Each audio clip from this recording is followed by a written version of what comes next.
Hard hitting vlogs. दोस्तों, जैसा कि film the Kashmir files Kashmir में हिंदुओं के खिलाफ इस्लामवादियों द्वारा किए गए नरसंहार की एक कहानी देने के लिए देश भर में चर्चा का विषय बन गई है। अपराधियों के बारे में जानने के लिए जनता में अधिक रुचि है।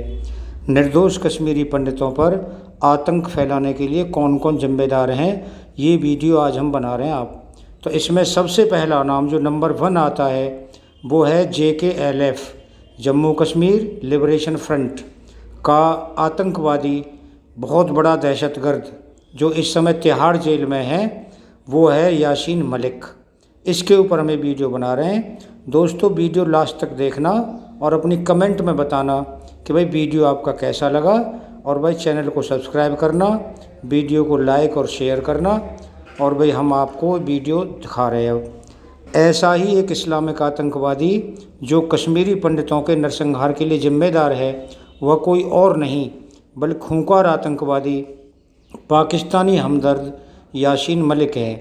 पाकिस्तान समर्थक अलगाववादी नेता और जम्मू कश्मीर लिबरेशन फ्रंट के पूर्व अध्यक्ष यासीन मलिक पर कश्मीर में आतंकवाद को फंडिंग करने का आरोप है।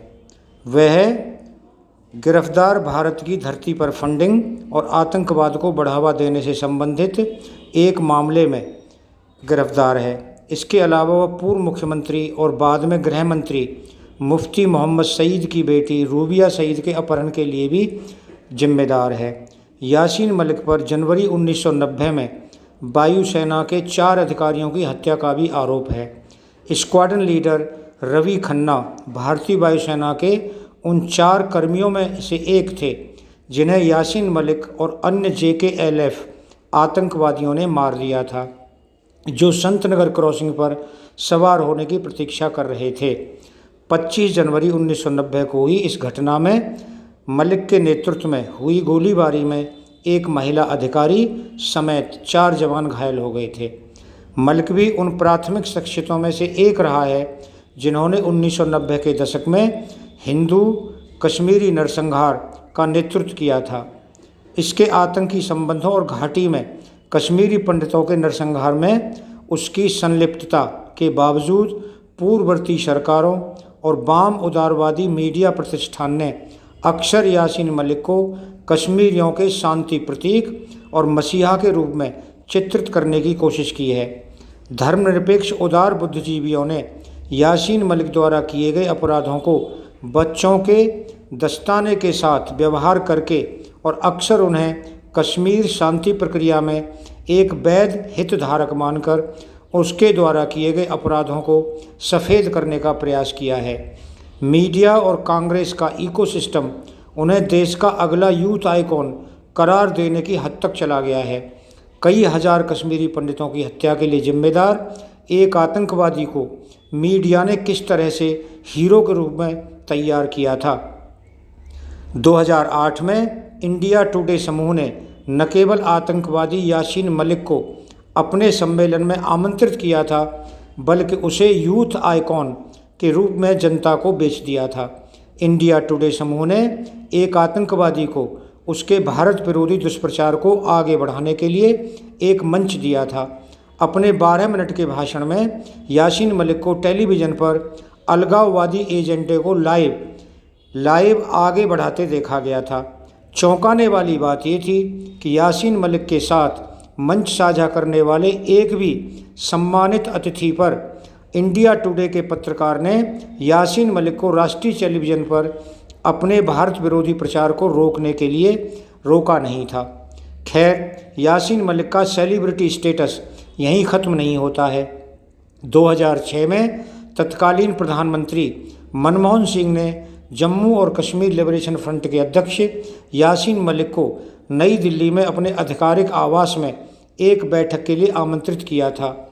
प्रधानमंत्री मनमोहन सिंह ने जम्मू कश्मीर के राजनीतिक नेताओं, अलगाववादियों और अन्य समूहों के साथ अपने महत्वपूर्ण आउटरीच कार्यक्रम के तहत आतंकवादियों के साथ महत्वपूर्ण बातचीत की थी।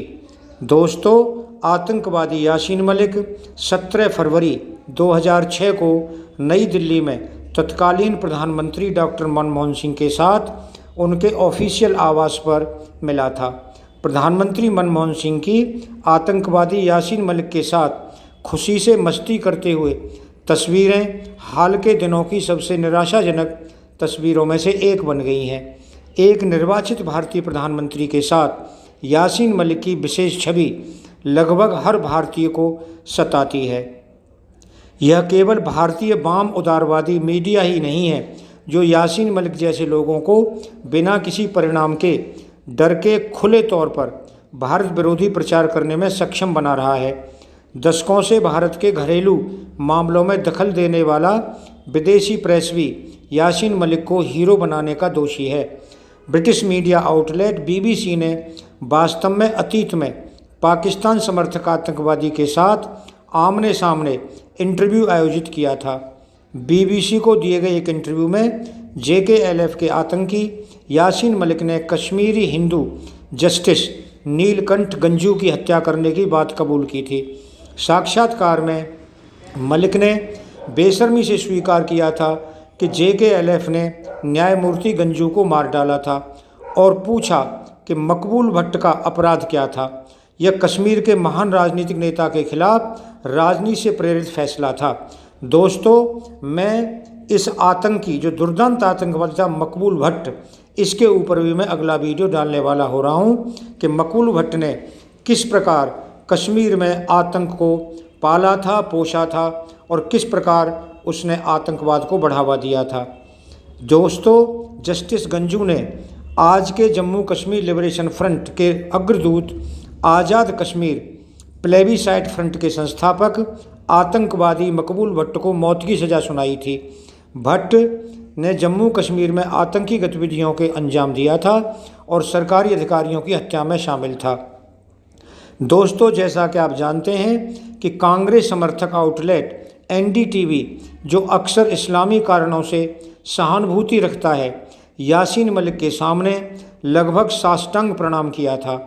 विवादास्पद NDTV इंडिया के एंकर रवीश कुमार ने एक बार आतंकवादी को यासीन साहब कहा था, जो सम्मान की बात है।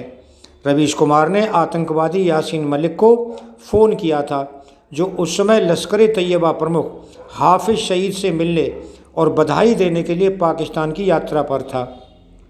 इसी दौरान BJP ने यासीन मलिक जैसे आतंकियों को बुलाने पर आपत्ति जताई थी।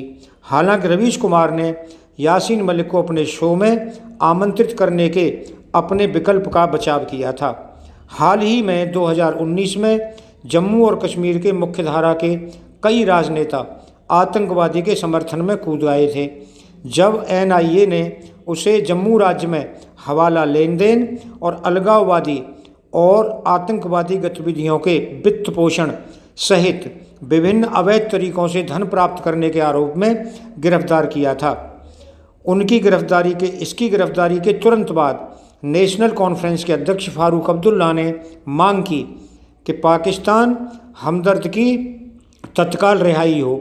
उन्होंने जम्मू कश्मीर लिबरेशन फ्रंट के अध्यक्ष यासीन मलिक को नई दिल्ली के सामने झुकने पर मौत को चुनने के लिए सलाम किया था।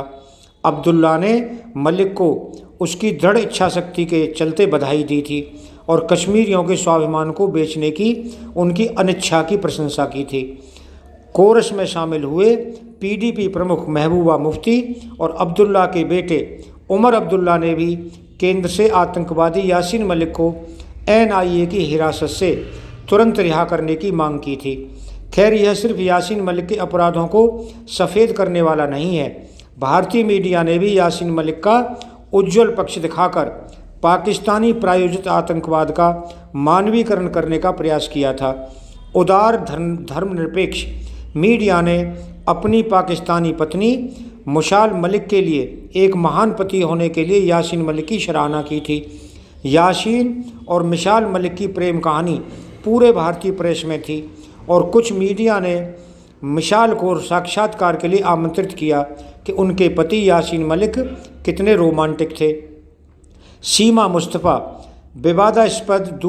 विवादास्पद वामपंथी पत्रकार जो एडिटर्स गिल्ड ऑफ इंडिया की वर्तमान प्रमुख भी हैं, ने मिसाल मलिक को यह बताने के लिए एक मंच दिया कि कैसे यासीन मलिक के साथ उनकी प्रेम कहानी पागलों जैसी थी।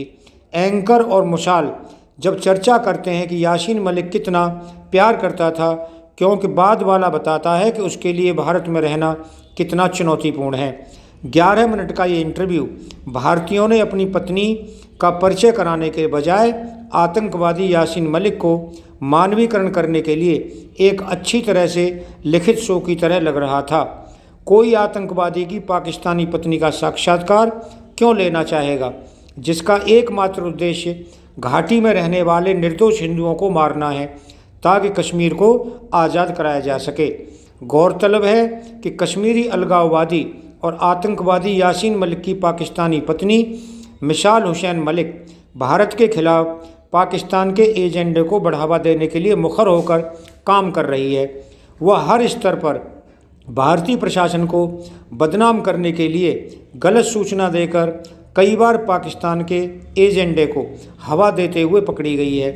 एक धर्मनिरपेक्ष कश्मीरी पंडित राहुल पंडित ने यहाँ तक कहा कि प्रोफाइल कविता शैली के निबंध में यासीन मलिक की पत्नी, जहाँ वो बताते हैं कि महिला कितनी आकर्षक है, उसी विषय में पंडिता ने यासीन मलिक की एक गुलाबी छवि को चित्रित करने की कोशिश की, जिसमें बताया गया कि वह कैसे एक विनम्र पृष्ठभूमि से आया था। छोटी उम्र में वह 1980 के दशक के मध्य में सीमा पार करने वाले पहले 5 लोगों में से एक था और बाद में घाटी में सशस्त्र विद्रोह शुरू कर दिया। उन्हें सैकड़ों को गिरफ्तार किया गया है और उनकी कैद के शुरुआती वर्षों में उन्हें बुरी तरह से प्रताड़ित किया गया। ये सब यासीन मलिक के बारे में राहुल पंडिता के विचार हैं। अनिवार्य रूप से पंडिता कहते हैं कि हम विश्वास करें कि यासीन मलिक एक पीड़ित था जो अपने जीवन के उत्तरार्ध में एक आर्म्ड विद्रोह में शामिल हुआ। पंडिता का परिवार यासीन मलिक और उसके अन्य आतंकवादी मित्रों के हाथों घाटी में इस्लामी आतंकवाद का शिकार रहा है। यहाँ यासीन मलिक की एक और तस्वीर है जो दूर वामपंथी पत्रकार विरोधी प्रचारक अरुंधति रॉय का खुशी खुशी अभिवादन कर रही है।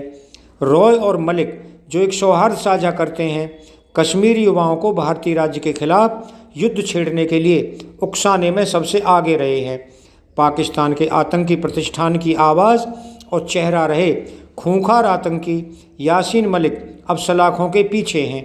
JKLF प्रमुख पर पाकिस्तान की बाहरी खुफिया एजेंसी ISI से घाटी में अशांति भड़काने के लिए धन प्राप्त करने की जांच चल रही है। NIA के मुताबिक मलिक के पास 15 करोड़ रुपए से ज़्यादा की संपत्ति है। NIA को संदेह है कि कश्मीरी आतंकवादी समूह हिजबुल मुजाहिदीन, दुख्तरान मिल्लत और लश्कर-ए-तैयबा जैसे आतंकवादी संगठन के संपर्क में हैं और उन्हें जम्मू कश्मीर में आतंक और पथराव को प्रायोजित करने के लिए धन प्राप्त हुआ था। दोस्तों, मैं अगला वीडियो हिजबुल मुजाहिदीन, दुख्तरान मिल्लत और लश्कर-ए-तैयबा के ऊपर भी बनाऊंगा और जो इसकी पत्नी है मिसाल मलिक, यासीन मलिक की, और इसकी लड़की है, उसके ऊपर भी मैं अगला वीडियो बनाऊंगा। दोस्तों, अगर आपको वीडियो पसंद आया हो तो चैनल को सब्सक्राइब करें और कमेंट बॉक्स में जा कर के अपने कमेंट ज़रूर भेजें। वीडियो को ज़्यादा से ज़्यादा शेयर करें, लाइक करें। आपका बहुत बहुत धन्यवाद। Thank you very much.